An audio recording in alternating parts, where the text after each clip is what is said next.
한두 마리의 수사자를 중심으로 여러 마리의 암사자들과 새끼 사자들로 이루어져 있습니다. 수사자는 태어난 지 3년 정도가 되면 자기가 태어난 무리와 함께 있을 수 없고 독립해야 합니다. 그때부터 수사자는 이제 떠돌이가 되는데 혼자서 사냥을 해서 먹고 살아야 합니다. 그러다가 만만한 사자 무리가 있으면 그 사자의 리더인 수사자와 이제 싸워서 이기면 그 사자 무리를 자기가 이제 차지하게 되지만 지면 이제 큰 상처를 입고 도망하게 됩니다.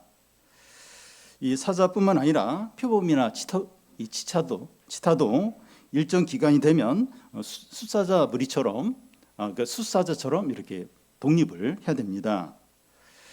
수달은 물속에서 무리를 지어 살면서 주로 물고기를 잡아먹습니다. 그런데 수달의 어미는 수달이 새끼일 때는 물고기를 잡아서 이렇게 먹게 해줍니다. 그런데 어느 시기가 되면 냉정하게 새끼에게는 안 주는 거예요. 이제 너가 직접 물고기를 잡아서 먹으라는 거죠.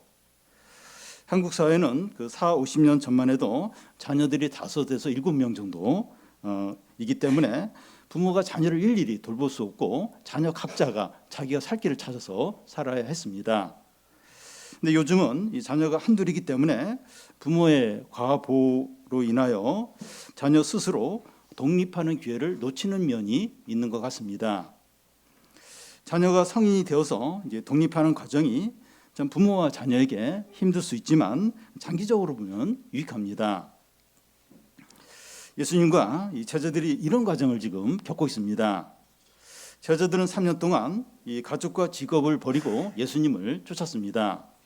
그런데 예수님이 이제 떠나시려고 하는 겁니다. 그런 과정에서 이 제자 중 하나가 예수님을 배신해서 팔게 되고 베드로는 예수님을 3번이나 부인하게 되고 예수님은 체포되어 십자가에 달려 죽게 되는 것을 말씀합니다. 제자들은 예수님과 이제 마지막 식사를 하면서 이런 이야기를 들으면서 근심하는 거예요. 두려워하는 겁니다. 그런데 예수님은 자기는 떠나지만 내가 아버지께 구해서 다른 보혜사를 보내겠다는 거예요. 그가 너희들과 함께하고 너희 속에 영원히 있다는 겁니다. 이제 그 보혜사가 성령입니다. 오늘 말씀에 보면 그 성령이 하시는 일이 나오는데 제자들이 들은 말씀을 기억나게 하고 깨닫게 가르치는 겁니다. 그런데 예수님은 또 평안을 또 주시겠다는 거예요. 그래서 근심하거나 두려워하지 않게 하겠다는 겁니다. 예수님은 떠나시면서 너무나 크고 좋은 것들을, 귀한 것들을 주십니다. 성령 하나님이 제자들과 영원히 함께 하시고 주님의 평안을 주시고 근심과 두려움을 다 이기게 하시는 거예요. 예수님이 제자들과 함께 있는 것보다 떠나는 것이 훨씬 더 유익합니다. 오늘 우리들도 예수님과 함께 있지 않지만 성령이 함께 하시고 주님의 평안이 우리에게 있는 게 훨씬 더 좋습니다. 어떻게 좋은지 이 시간 깨닫고 누리시기를 바랍니다. 먼저 이 성령이 어떤 분이시고 성령의 역할이 무엇인가 하는 거예요. 25절, 26절을 한 절씩 교대로 읽겠습니다. 내가 아직 너희와 함께 있어서 이 말을 너희에게 하였거니와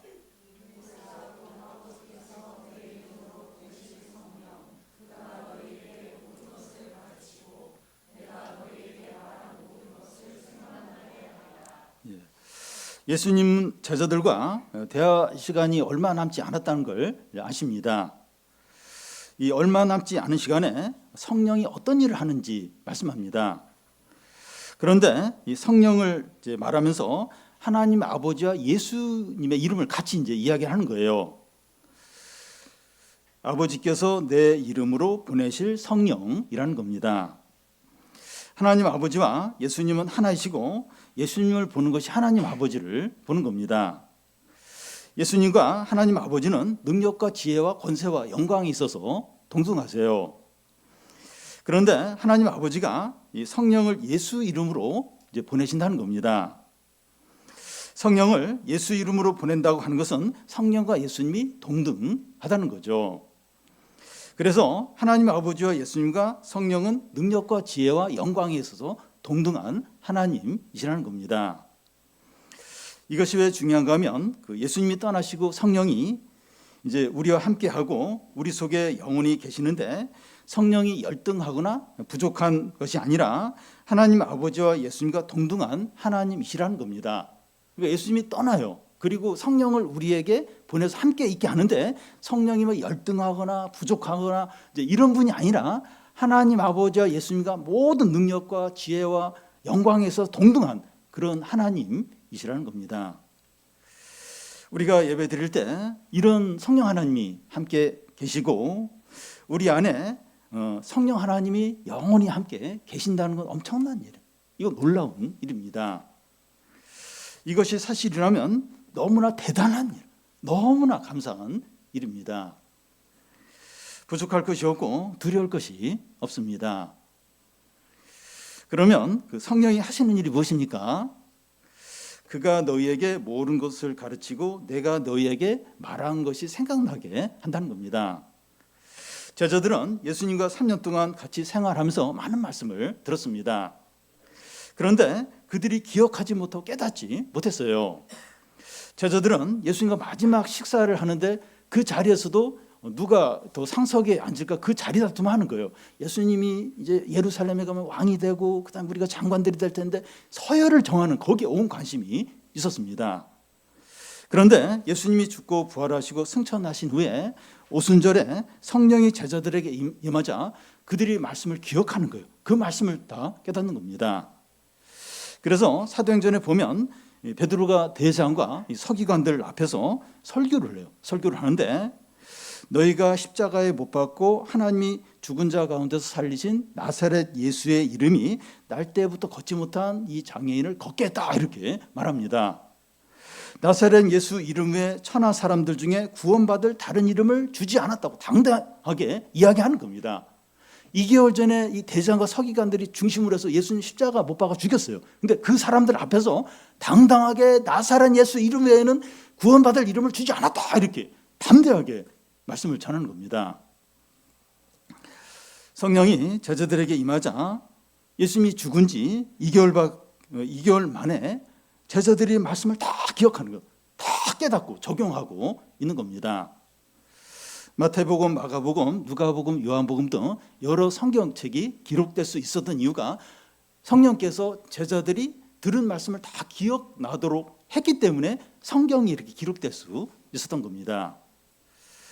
이 성령이 하는 일들이 많은데 여기서 한 가지만 특별하게 이제 언급을 하는데 이게 가장 중요하기 때문입니다. 질병이 치료되거나 기적이 나타나는 것보다 이 성경 말씀을 깨닫는 것, 이게 가장 중요하다는 거예요.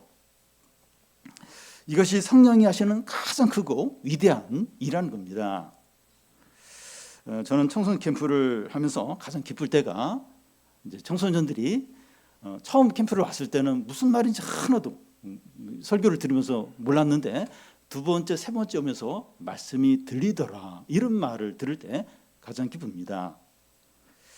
최근에 어떤 청년이 이제 부모에게 하는 말이 말씀이 이런 말씀인지 몰랐다는 거예요. 다 자기에게 하시는 말씀이라고 그러면서 이제 이렇게 부모에게 이야기를 이제 합니다. 저는 교인들이 말씀을 듣고 적용해서 나눈 이야기를 들을 때만큼 행복할 때가 없습니다. 성령이 하시는 거죠. 성령이 하시는 일입니다. 이 목사들과 함께 이렇게 성경 공부를 하는데 이 말씀을 깨달아서 적용하지 못하는 분들이 있어요. 말씀을 같이 이렇게 보면서도 적용은 전혀 엉뚱한 그런 적용을 하는 분들이 있습니다. 말씀을 깨닫는 것은 나이나 신앙 경력이나 성경 지식과 상관없이 성령이 하십니다. 성령이 그렇게 하시는 겁니다. 여러분, 성령으로 말씀을 깨달아 적용해서 사는 사람은 무리를 걷는 것과 같고 매일 기적을 경험하고 생명의 삶을 사는 겁니다. 어떤 상황에서든지 풍성해요. 기쁘고 능력이 있어요. 능력이 있습니다. 모든 사람들이 어둠 가운데 사는데 이 사람은 빛 가운데 사는 거예요.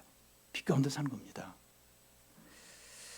말씀을 깨달아 이 성령이 말씀을 깨닫게 하는 성령이 우리와 함께하고 내 안에 계시다는 그것은 너무나 놀랍고 감사한 일입니다. 신자에게 성령이 있다는 것은 모든 걸 다 가진 거예요. 근데 성령이 없다는 건 아무것도 갖지 못한 것과 같습니다. 성령을 믿고 의지하고 누리며 사시기를 바랍니다. 예수님은 떠나시면서 이 성령을 주실 뿐만 아니라 또 다른 또 좋은 것을 이제 주십니다. 27절을 같이 한번 읽겠습니다. 평안을 너희에게 끼치노니 곧 나의 평안을 너희에게 주노라. 내가 너희에게 주는 것은 세상이 주는 것과 같이 아니하니라. 너희는 마음에 근심하지도 말고 두려워하지도 말라. 우리 청년들이 취업이나 진로로 고민이 많은데 이 주위 친구들 중에서는 이런 고민을 하지 않는 친구들이 있습니다. 아버지가 건물주든지 많은 땅을 가지고 있든지 회사 오너인 경우입니다. 취업을 하지 않아도 먹고 사는데 이제 걱정이 없는 이런 친구들을 보면 진짜 부러운 생각이 들 수 있어요. 예수님이 제자들을 떠나시면서 주신 것들이 있는데 별로 매력이 없어 보입니다. 성령을 주시고 이제는 평안을 주신다는 거예요.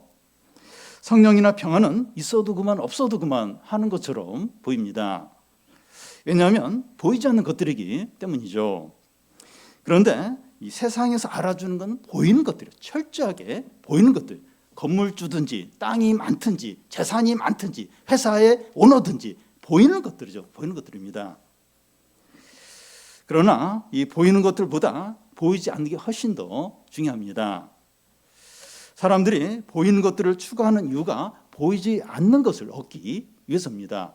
무슨 말인가 하면 사람들이 돈을 많이 벌려고 하고 유명해지려고 하는 것이 행복해지기 위해서입니다.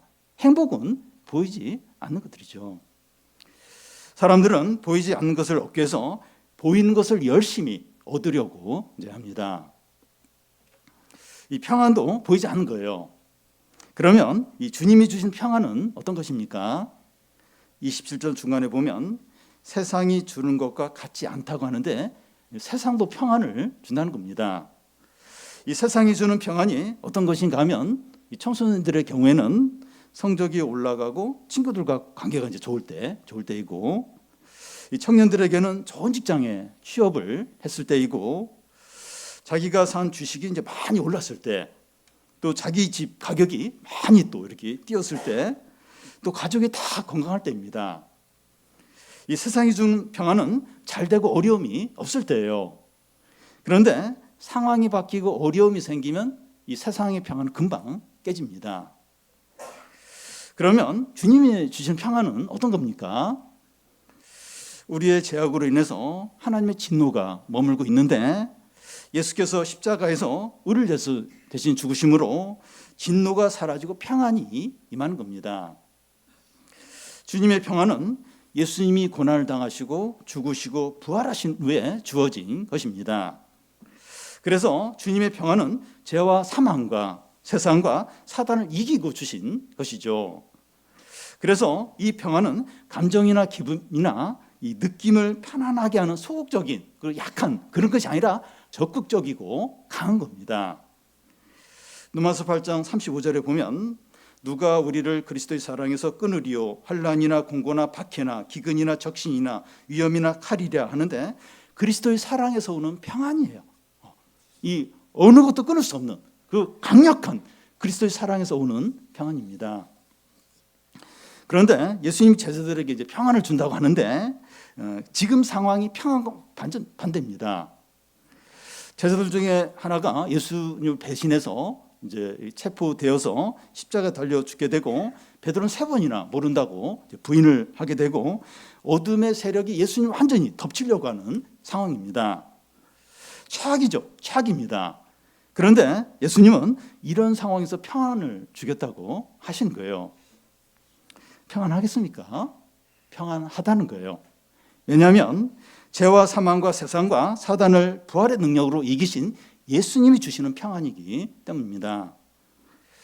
그래서 주님의 평안은 어려움이나 위기나 사고나 재난으로 약해지지 않고 오히려 압도를 합니다. 오히려 압도를 해요. 그래서 예수님은 현재 최악의 상황 가운데서 너희는 근심하지 말고 두려워하지 말라 하는 거예요. 지금 최악의 상황이 닥쳐요. 근데 근심하지 말고 두려워하지 말라 하는 거예요. 주님의 평안은 이 두려움과 이 어떤 모든 어려움을 그냥 압도를 하는 그런 평안이기 때문입니다. 우리는 평안합니까? 우리는 평안합니까? 평안하다면 세상이 주는 평안입니까?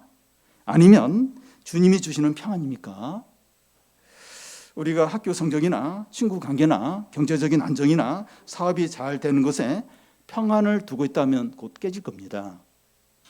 그런데 죄와 사망과 세상과 사단을 이기신 주님의 평안에 두고 있다면 어떤 어려움과 위기에도 흔들리지 않을 겁니다. 주님의 평안이 모든 근심과 두려움을 물리치게 돼요. 주님은 수고하고 무거운 짐자들아 다 내게로 오라. 내가 너희를 쉬게 하리라 하십니다. 어떤 상태라도 주님께 나올 때 평안이 있어요. 어떤 상태라도 주님께 나오면 평안이 있습니다. 주님보다 더 큰 어려움이나 더 큰 위기는 없기 때문이죠. 빌립보서 4장 6절에 보면 아무것도 염려하지 말고 다만 모든 일에 기도와 간구를 하라고 하는데 모든 일에 기도하면 평안이 있어요. 모든 일. 이건 너무 어려워가지고 주님도 어떻게 할 수가 없어요. 그런 어려움에서 모든 일을 기도하면 평안이 있다는 거예요.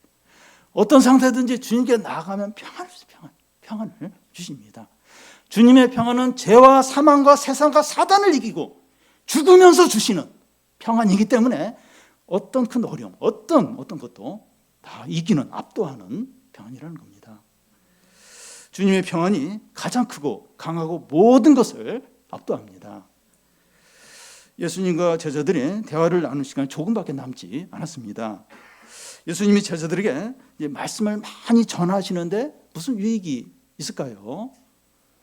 29절을 보면 같이 읽겠습니다. 이제 일이 일어나기 전에 너희에게 말한 것은 일이 일어날 때 너희로 믿게 하려 함이라. 예수님 제자들과 마지막 만찬을 하면서 곧 일어난 일들, 제자 중 하나가 배신해서 자기를 팔 것과 베드로가 3번 이제 부인할 것과 예수님이 곧 체포되고 재판받고 십자가에 달려 죽을 것을 말씀합니다. 제자들은 곧 이런 일을 실제로 겪게 됩니다. 그때 당황하고 두려워하고 낙심하고 침체될 수 있습니다. 그런데 그런 가운데서 제자들은 예수님이 하셨던 말씀이 생각나게 돼요.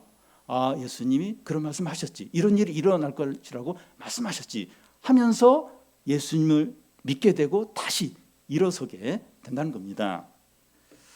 똑같은 실패와 절망을 경험하더라도 말씀이 생각나면서 믿음이 회복되는 사람과 그렇지 않은 사람은 큰 차이가 있습니다. 가룟 유다와 베드로의 경우입니다. 가룟 유다는 예수님을 배신해서 은 30을 받고 유대 정교 지도자들에게 팔고 나서 예수님 십자가에 달려 죽으시는 거 보면서 양심이 너무 찔려서 괴로워하다가 스스로 목숨을 끊게 됩니다. 그런데 베드로도 예수를 모른다고 3번이나 막 저주까지 하면서 맹세까지 하면서 부인을 했습니다. 베드로는 이 가룟 유다 정도만큼 큰 죄는 아니지만 그래도 큰 죄를 지었죠. 그런데 닭이 울자 예수님 말씀이 생각나면서 막 통곡을 하면서 그러면서 다시 믿음을 회복해요. 그러면서 하나님의 그 사도로서 큰 일을, 하나님의 일을 계속해서 하게 됩니다. 똑같이 실패해서도 말씀이 생각나면서 믿음이 회복하느냐 그렇지 않느냐 하는 것은 엄청난 차이가 있어요. 실패한 건 똑같아요. 죄를 지은 건 똑같아요. 근데 말씀이 생각나면서 다시 믿음을 갖고 다시 일어서느냐, 근데 말씀이 생각 안 나고 그냥 괴로워하고 막 자기를 막 이렇게 학대하다가 그냥 무너져 버려요. 이건 엄청난 차이가 있습니다. 우리 이게 청년들 중에 초등학생 때와 중고등학교 때는 신앙생활을 잘했는데 대학에 들어가면서 수년간 방황을 하다가 최근에 돌아와서 신앙생활을 잘하는 청년들이 있습니다. 신앙에서 멀어진 수년 동안은 불신자처럼 지냈습니다. 그런데 그런 방황 중에 말씀이 생각나면서 믿음의 불씨가 살아나는 것, 그래서 다시 하나님께 돌아오게 된 것입니다. 실패하고 절망하고 불신앙 가운데 빠졌더라도 말씀이 생각나면 그 사람은 소망이 있습니다. 힘든데 막 누가 너무 밉고 막 이러면 진짜 이게 소망이 없어요. 근데 말씀이 생각나면 소망이 있어요. 현재 우리가 아무리 절망적이고 힘들더라도 말씀이 생각나면 하나님이 나와 함께 하시는 거예요. 하나님이 나를 부르시는 겁니다. 하나님이 나를 사랑하시는 거예요.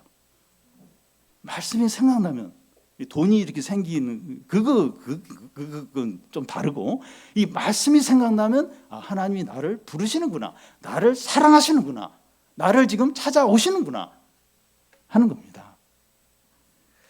믿음으로 반응하시 바라요. 믿음으로 반응하시 바라요. 말씀이 생각나면 돈이 생겨야지 이러면서 고개 흔들면 안 되고, 말씀이 생각할 때 믿음으로 기도하십시오. 바로 기도하고 그 말씀에 믿음으로 반응하십시오. 얼마든지 회복이 되고 다시 시작할 수 있고 더 성숙한 신자로 되세요. 더 성숙한 자리로 나아갈 수 있게 됩니다. 예수님은 제자들을 곧 떠나야 한다는 걸 더욱 절실히 느낍니다. 그러면서 이제 염려하는 것이 아니라 확신을 가지세요. 더 확신을 갖습니다. 30절, 31절을 한 절씩 교대로 읽겠습니다. 이후에는 내가 너희와 말을 많이 하지 아니하리니 이 세상 임금이 오겠음이라. 그러나 그는 내게 관계할 것이 없으니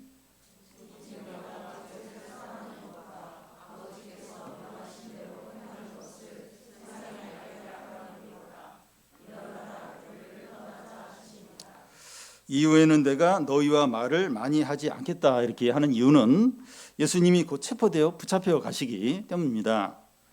이 세상 임금이 오겠습니다 하는데 세상 임금은 사단을 가리킵니다. 가룟 유다가 성전 경비대와 군인을 이제 이렇게 데리고 예수님을 잡으러 오는 것을 말하는데 사단이 이런 모든 일을 이제 주도하는 거죠. 사단은 예수님을 없앰으로 하나님 나라를 무너뜨리려고 합니다. 그러나 어떻다고 합니까? 30절 끝에 보면 그러나 그는 내게 관계할 게 없다는 거예요. 그는 이제 사단이 말하는데 사단은 나하고 관계할 게 없다는 거예요. 아무 상관이 없다는 겁니다. 무슨 말인가 하면 사단은 예수님이나 하나님 나라에 어떤 해도 끼치지 못한다는 겁니다. 그래도 하나님의 아들 십자가에 못 박아 죽이지 않았느냐. 그런데 사단이 한 일은 하나님의 구원 계획을 조금도 방해하지 못하고 오히려 이렇게 잘 진척이 되도록 했다는 겁니다. 그게 이제 31절에 이제 보여주는데 예수님이 이제 행하시려고 하는 일이 이제 나옵니다. 31절을 보면 오직 내가 조금 건너뛰어서 하나님 아버지께서 명하신 대로 행한다는 것을 세상이 이제 알게 하는 게 이제 그 예수님이 이제 하시는 일이라는 거예요. 이 무슨 말인가 하면 하나님께서 예수님께 하라고 하신 일은 사람들의 죄를 위해서 십자가에 죽고 부활을 이제 하는 겁니다. 그런데 사단은 예수님의 일을 전혀 방해하지 못했습니다. 오히려 이 사단은 예수님을 도와서 하나님의 일이 잘 이루어지도록 한 것이죠. 사단과 하나님은 아무 상관이 없다는 거예요. 무슨 말인가 하면 사단은 온갖 막 모의를 악한 계획을 세우고 온갖 악행을 저지르는데 하나님 나라와 하나님의 뜻이 이루어지는데 아무런 해도 끼치지 못하는 거예요. 아무런 방해도 하지 못한다는 겁니다. 이 사단이나 악한 세력은 예수님과 하나님 나라에 대해서 일을 합니다. 그러니까 막 온갖 모든 걸 동원해서 막 하나님 나라를 무너뜨리려고, 하나님 뜻을 막으려고 그래요. 근데 하나님과 사단은 아무 상관이, 아무런 영향을 못 준다는 거예요. 오히려 하나님의 일을 진척을 시킬 뿐이라는 겁니다. 그렇다면 신자인 우리에 대해서는 어떨까요? 신자는 하나님 아버지와 예수님의 이중적인 보호를 받고 하나님 아버지와 예수님과 우리는 하나로 연합된 관계이고 성령 하나님이 우리와 함께 하시고 우리 속에 영원히 계십니다. 우리의 상태가 이런 상태, 우리의 상태, 성도의 상태가 이런 상태. 하나님 아버지와 예수님과 우리가 하나로 연합이 되어 있고 하나님 아버지와 아들 예수님의 이중적인 보호를 받고 있고 그리고 성령 하나님이 우리와 함께하고 우리 속에 영원히 계십니다. 이게 우리의 상태예요. 이게 우리의 영적인 실제적인 상태입니다. 물론 이 말씀은 이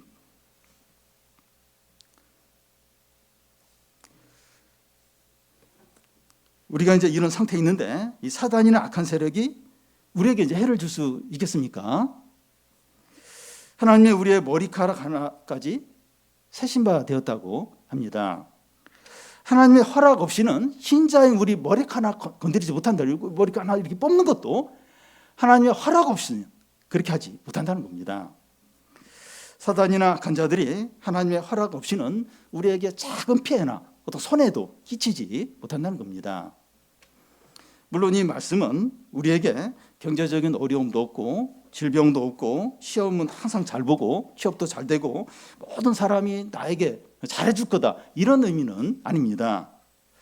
고난과 어려움과 위기들이 있지만 하나님의 보호와 인도 가운데 일어나고 하나님의 뜻이 이루어지도록 돕는 역할을 한다는 거예요. 어려움인데 하나님의 뜻이 이루어지도록. 지난주 우리 한 형제가 쓴 주보에도 보면 우리 청년부 안에 일어나는 그 어려움으로 인해서 막 바뀌고 자기도 바뀌고 그러니까 어려움인데 위기인데 하나님 뜻이 이루어지고 그런 쪽으로 그 도움을 준다는 겁니다. 그렇다면 두려워할 것이 없고 염려할 것이 없습니다. 우리에게 성령을 주셔서 성령 하나님이 우리와 함께 하시고 우리 안에 영원히 계시는데 무엇을 걱정하겠습니까? 성령이 우리와 함께 하시는 것은 주님의 평안이 함께 하는 거죠. 그러니까 성령 하나님이 우리와 함께 한다. 이거 주님의 평안이 함께 하는 것을 말하는 거죠. 이 평안은 단순히 감정적으로 좀 이렇게 좋아지는 어떤 그런 게 아니고 죄와 사망과 세상과 사단을 이기신 주님이 주시는 평안입니다. 얼마나 강력하고 풍성한지 모릅니다. 주님의 평안으로 모든 근심과 두려움과 염려를 이기시기 바랍니다. 사랑 여러분, 우리에게 돈이 없고 건강도 좋지 않고 미래가 불투명하더라도 말씀을 깨닫는 것이 엄청난 위기입니다. 실패하고 넘어졌지만 말씀이 생각나는 게 큰 복입니다. 예수님이 육신적으로 우리와 함께하지 않지만 가장 좋고 크고 귀한 것들을 주셨습니다. 성령 하나님이 우리와 함께 하시고 주님의 평안이 있고 말씀이 있습니다. 그렇다면 우리 각자 개인이나 우리 가정이나 우리 교회 안에 두려울 게 없어요. 염려할 게 없습니다. 성령 하나님이 함께 하세요. 주님의 평안이 있어요. 그리고 말씀이 있어요. 그러면 우리 각자 개인, 우리 가정, 우리 교회 안에 부족한 게 없어요. 두려울 게 없어요. 두려울 게. 염려할 게 뭐가 있겠습니까? 이 세 가지가 우리에게 있으면 모든 걸 다 가진 것과 같습니다. 그런데 눈에 보이는 거 다 가졌다 할지라도 이게 없다면 성령 하나님이 있는지도 모르고 주님의 평안도 없고 말씀도 없고 아무것도 안 가진 것과 같습니다. 근데 이 세 가지가 있다면 성령 하나님이 우리 함께해요. 내 안에 영원히 계세요. 주의 평안이 있습니다. 우리에게 있어요. 그리고 말씀이 있어요. 믿음으로 반응하기만 해요. 다 가진 겁니다. 두려울 게 없어요. 두려울 게 없습니다. 어떤 상황에서도 성령과 주의 평안으로 확신하고 담대하시기 바랍니다. 우리 찬양하고 좀 기도하겠습니다.